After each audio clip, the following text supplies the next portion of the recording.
बच्चे की पैदाइश होती है, छोटा सा होता है और धीरे धीरे जब बड़ा होता है तो वो कुछ समझना सीखता है कि ये मेरे अम्मी है और ये मेरे अब्बू है, समझता है। जब वो माँ के तो बहुत नज़दीक होता है, वो माँ लफ्ज़ बहुत पहले लेता है और पापा लफ्ज़ सेकेंडरी लेता है।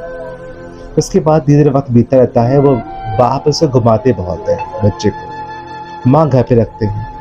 तो बच्चा समझता है कि माँ सिर्फ घर को ही देखती है, पर अब्बा बाहर घुमाते हैं, चीज़ लाते हैं। एक कहानी है, जैसे लोग कहते हैं कि अगर बाप है तो बाजार के हर एक खिलौने हमारे हैं, ऐसे ही कहते हैं। इब्राहिम हो सकते कहते हैं अब्बा है तो अमेज़न हमारा, अब्बा है तो फ्लिपकार्ट हमारा है और मीशो हमारा है, अब्बा है तो कजियारा हमारा है, बाजार भी हमारी है, सब कुछ हमारा अब्बा है। अब्बा बहुत प्यार करते हैं पर वो अपना जाहिर नहीं कर रहे होते हैं अब्बा, ये सच्ची बात है। और अब्बा कहते हैं जब भी आते हैं वो ऐठा के अब्बा आते हैं कि तुम खामोश हो जाओ, तुम शोर बहुत कर रहे हो।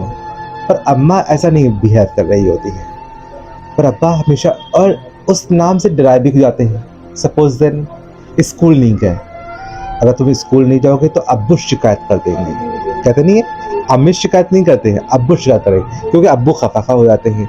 इसके बाद अगर तुम सुबह देर तक की सो रहे हो, उठ नहीं रहे हो तो आपसे अब्बू शिकायत करेंगे। मतलब हर एक चीज़ में कुछ गलती करा, अब्बू को भी ऑफिस से आने दो या अब्बू को काम से आने दो, तो अभी हम शिकायत तुम्हारी कर रहे हैं। यानी उनके डर के मारे से हम लोग अब वो गलत काम नहीं करते होते।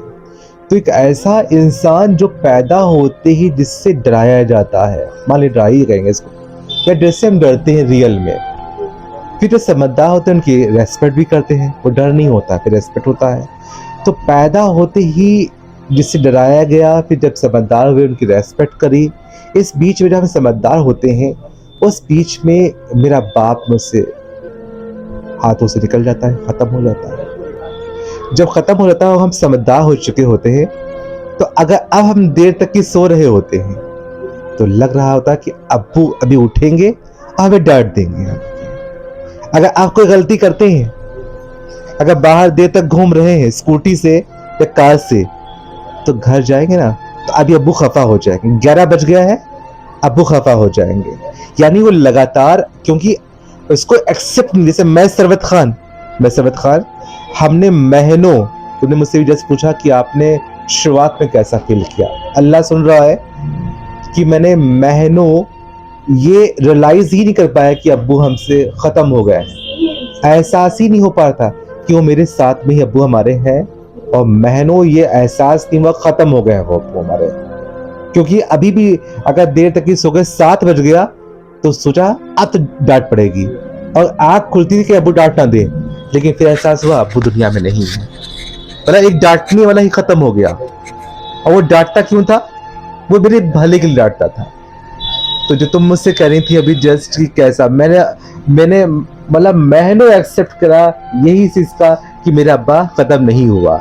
तो ये सोचा कि जैसे जब मोहम्मद सल्लल्लाहु अलैहि वसल्लम का नाम आता है तो लोग कहते हैं सल्लल्लाहु अलैहि वसल्लम। तो हमने अपने अब्बू को इतनी मोहब्बत करी कि जब अब्बू का नाम आएगा तो मन में सोचा कि सल्लल्लाहु अलैहि वसल्लम कह दिया करेंगे, मतलब अब्बू के नाम। जैसे सल्लल्लाहु अलैहि वसल्लम नाम आए तो सल्लल्लाहु अलैहि वसल्लम कहते हैं, दुरूद शरीफ ला के पहुंचाना। ऐसे जब मेरे अब्बू अलीम खां का नाम आएगा तो हम सल्लल्लाहु अलैहि वसल्लम कह दिया करेंगे। तो सबसे बड़ी बात है कि हम एक्सेप्ट नहीं कर पाए अब्बू हमारे।